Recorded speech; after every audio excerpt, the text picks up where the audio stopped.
Nah, nah, nah, nah, nah, nah. Kirblog and the centerfold. Hey, everybody. All right, so not a lot of time because this week is busy as per the usual, but a very important question that I wanted to tackle, so let's jump right into it. This comes from Harry Milner, who asked from the Tome Terrain of Magical Expertise Facebook page. Hey, Kirb, got another Kirblog topic for you. Recently, I've had some times where I've felt pressured and unsure about my skills as both an artist and a storyteller, since a close friend of mine has been pointing out contradictions and plot holes and insisting me to be more open-minded when it comes to designing characters, or in this case, redesigning certain characters in this story/comic project I have in the works. I know she's not saying them to be mean, but I can't help but feel a bit disheartened when it comes to criticism. Could you possibly share some experiences with criticism and how to handle it? Okay, so just to be open and direct and completely as transparent as I possibly can about this, those of you who have followed my work for a very long time and really know, kind of the path of my career for the last several years, know that I don't have a public reputation of responding to criticism very well. I have told this story on the Tome commentaries before, but it absolutely bears repeating here, so forgive me to any Tome fans who know this one already. But when the first couple episodes of Tome came out on Newgrounds, this was back in 2011, 2012 or so, I was getting a lot of very harsh criticism from the likes of Chris O'Neill, Oni NG, and Zach Haddle, Psychic Pebble. More or less, they both just had a lot of, and at the time, also, they were also way farther ahead of me in terms of their, their experience and their, not notoriety, but I guess popularity, and their, kind of critical acclaim in terms of, the number of different Newgrounds artists that had kind of ascended to, bigger and better things, from there on out. So they were more or less like, compared to me, they were an authority. And my response to, both of their reviews on, the first couple episodes were something along the lines of like, well, I don't know, it seems like this show just isn't really your thing, and, I'm not really sure if inherently there's much I can do to change this, etc.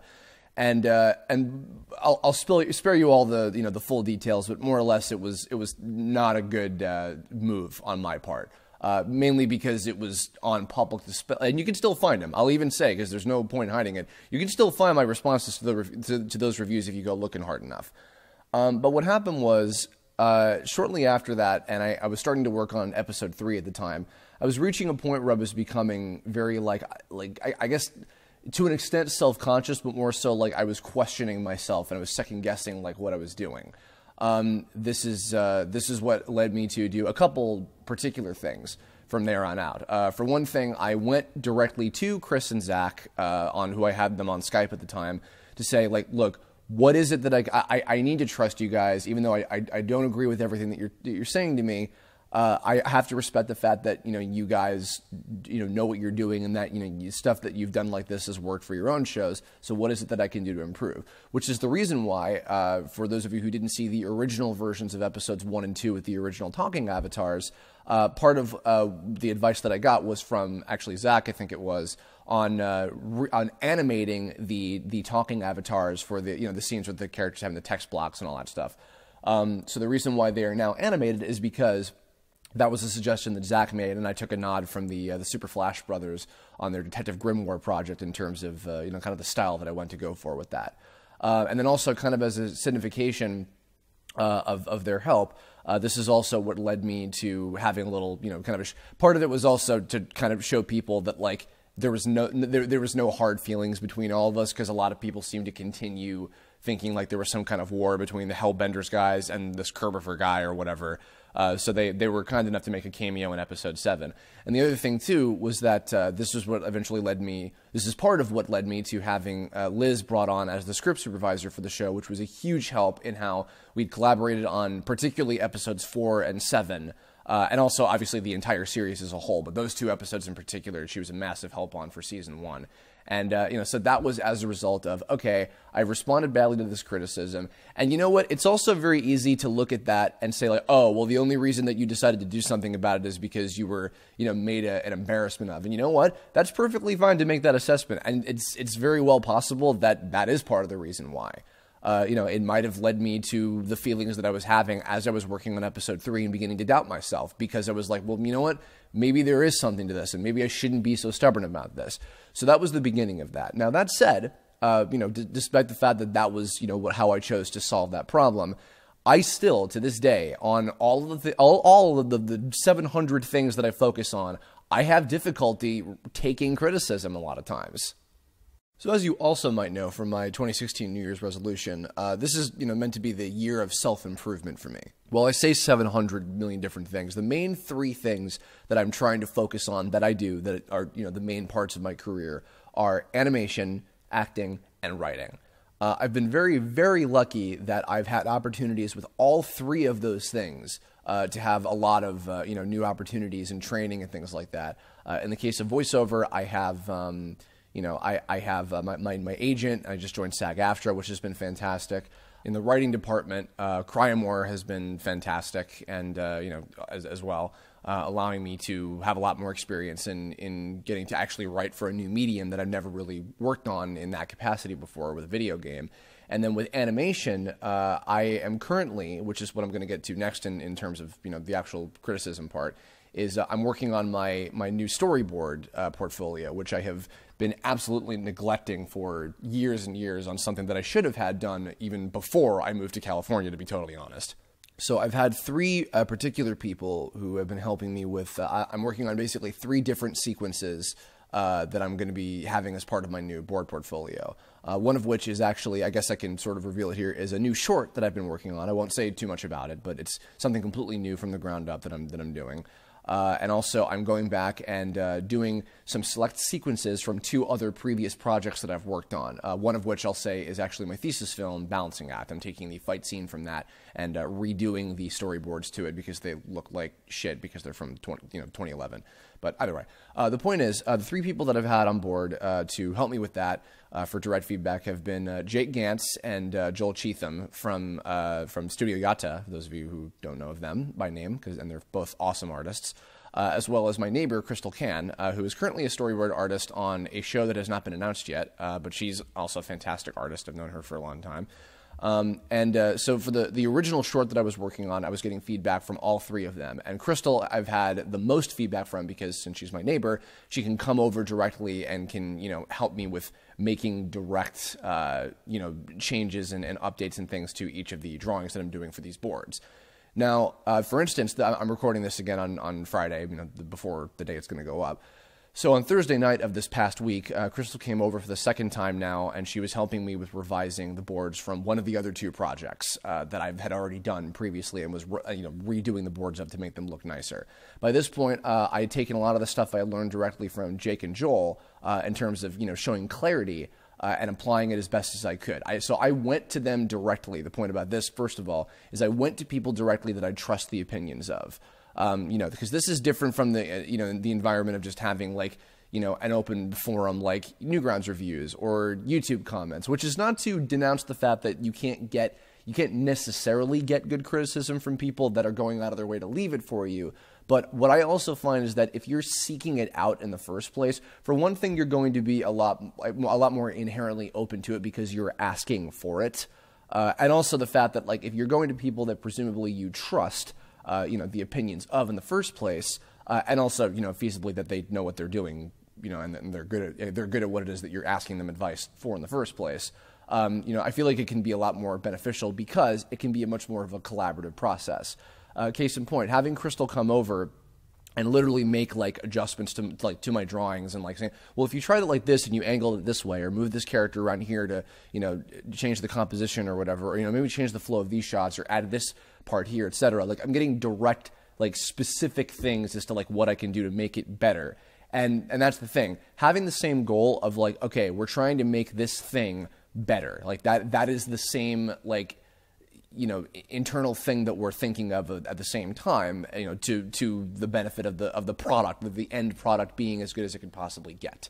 Now, despite that, and I would even express this to her, on the spot of, I would often defend why I would make a certain choice, which I would always stop myself and say, I feel bad for even, saying this because I feel like I'm combating your criticism. I feel like I'm just defending what it is that I've already set in place because I don't want to change it. I'm already married to what it is that I've done, which we're going to come back to that subject later.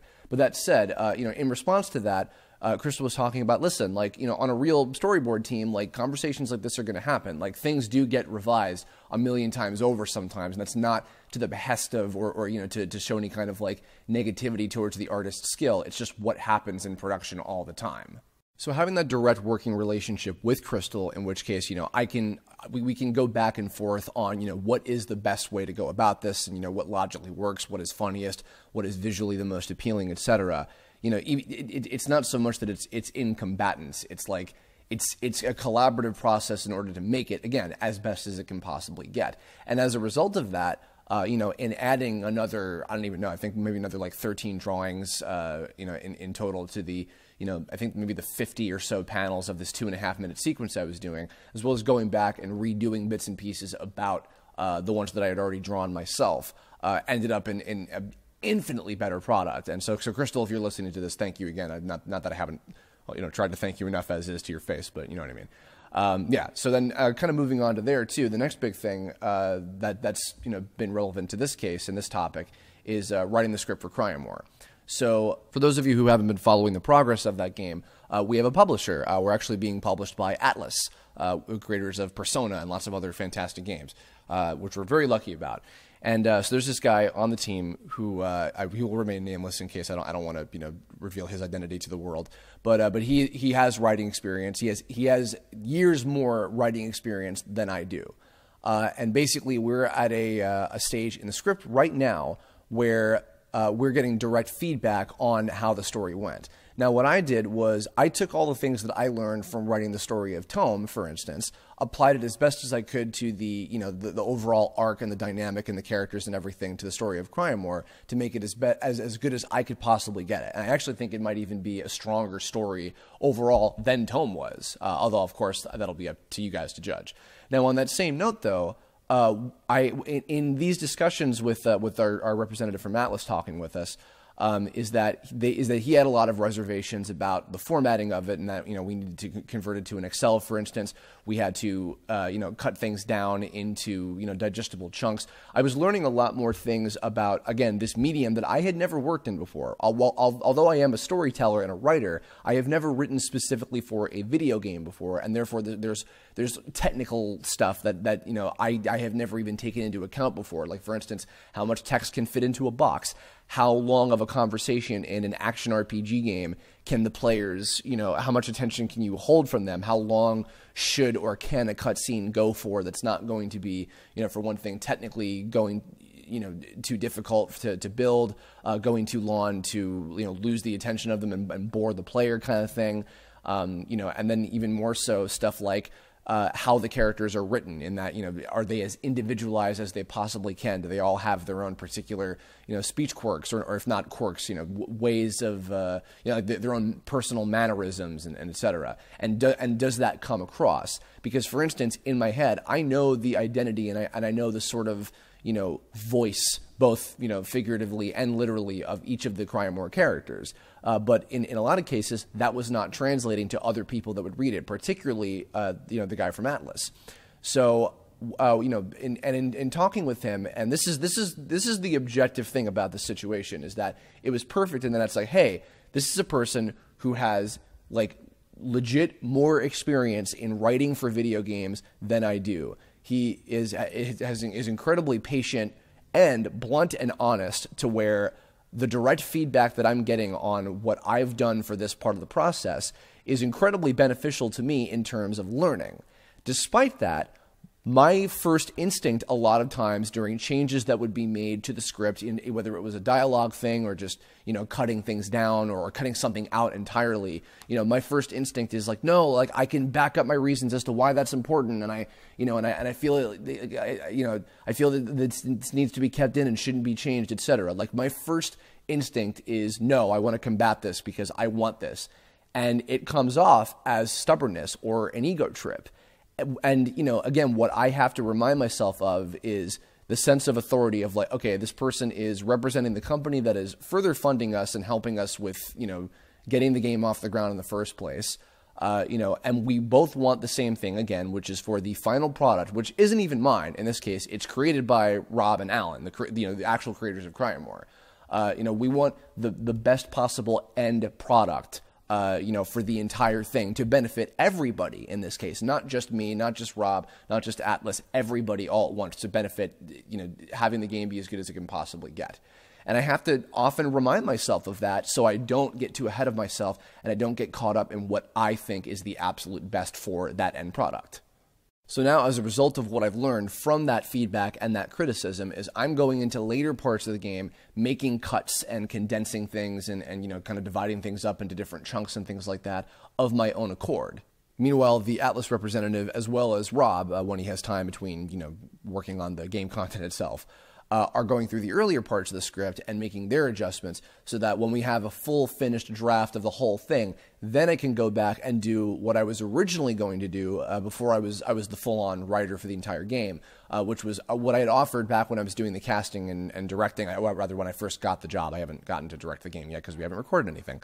What was that I offered to help with fine-tuning dialogue and like making little tweaks and things, to have it flow naturally for the actors. So now, hopefully when we have the whole full second draft based on that feedback, I'll be able to come in and do that, for the absolute final draft that we need for when we go into recording the actual voice actors and everything. So my experience on that project has been a massive, massive help. And I've learned new things that I didn't even think about, regarding writing. And I'm not even talking just like the actual execution of the story or whatever, like technical reasons and things regarding a new medium that I've never even touched before, that never even came up in Tome because, Tome was an animated show and it was its own medium kind of thing, Now back to your actual question, Harry, I know exactly how you feel because often what I find happens is as artists, because we all have our own stubbornness and ego and way of doing things and our own, personal values of what we like to do and how we like to go about doing it, etc. But we often react in ways such as, getting upset or feeling stubborn and feeling like, no, like I really truly believe in this. I want this to be what it is. Like, why can't you see what I see in this? Or sometimes the opposite of like, oh my God, they're right. I don't know what the hell I'm doing. I feel so disheartened. What the hell am I doing, etc. And I've just told a couple stories about how I've had both of those types of reactions. The secondary one I was saying before about, like shutting down, etc. In some ways that can be even worse because then absolutely nothing will get done. If you just beat yourself up and don't, progress in any way, shape or form, whether it's by your own volition or you believing in what you want to do, not taking the criticism or taking the criticism and changing it for the better. If you're just going to wallow in like, oh God, it's ruined. What am I going to do? Then that's even worse. Nothing's going to get accomplished from that. And to be totally honest, earlier this week, before Crystal was kind enough to come over and help me out with revising more of the boards, I had another moment like that where I was like, oh my God, I'm looking at this stuff now and it looks like crap. I don't know if I'm going to be able to do this. Maybe I'm not even cut out for this. Maybe I shouldn't be doing this, etc. It is so easy to go to that place, but you can't let yourself do it because you have to remind yourself of something. And this is, not just regarding your situation with this friend of yours who's giving you feedback, but this is for any kind of situation.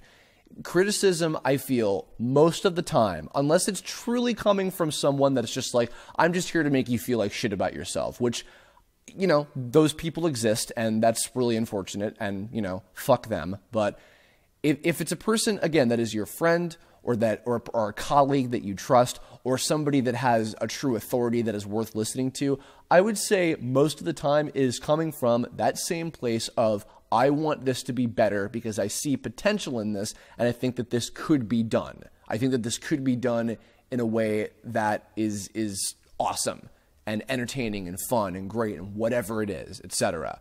And it doesn't matter if you're creating a show or giving a performance or drawing a piece of art or crafting a physical object or whatever. Like if you can truly tell, if you know for certain that it is coming from a place of wanting to benefit you, then you need to take it for what it is. You need to, even if you don't necessarily agree with every single bit of it, you have to approach it from, this is for my benefit. This is not to try and knock me down a peg. This is not to make me feel like shit and to make me want to second guess myself. Even if it makes you feel that way, you can't let that overcome you because then that is also devaluing someone who is trying to help.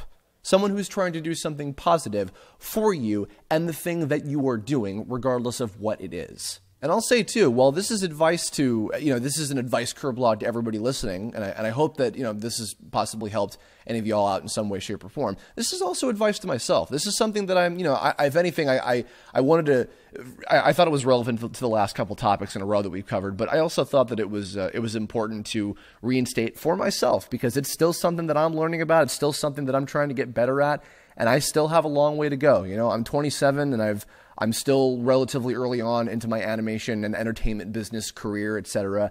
And if I want to ascend to greater heights and do better and be better at what it is that I want to do, so in the long run, I can create more awesome, hopefully better things that will entertain and positively impact all of you, because that's what it's all about, then I have to be able to learn. I have to be able to push myself further and further, take criticism, take real criticism, and utilize it in a way that is healthy and constructive and beneficial to what it is that I'm doing and to myself as an artist in progression and learning and developing as a human being. It is all important. So that's it. That's all I've got to say for now. I hope that this was helpful. It was certainly helpful to me. I'm really happy with how this one turned out. But I would love to hear your thoughts. So please, in the comments below, if you have anything to add, if you have anything that you want to leave criticism about, if you have anything that you want to share regarding your own stories with this sort of thing, and maybe what you've learned or anything like that, let me know. I'm incredibly curious to. I'm always curious to hear your thoughts, but this is another one of those where, like, this one in particular, I would love to hear what you all have to say. So thank you all for listening. As usual, if you have any ideas for future Kirblog topics, leave a comment about that too if you like, or hit me up on Twitter, Tumblr, Facebook, anything you feel like, and that'll do it. I hope this helped. Thank you all for listening. Blah blah blah. You know the drill. And I will catch you all next time. Have a good one. Bye.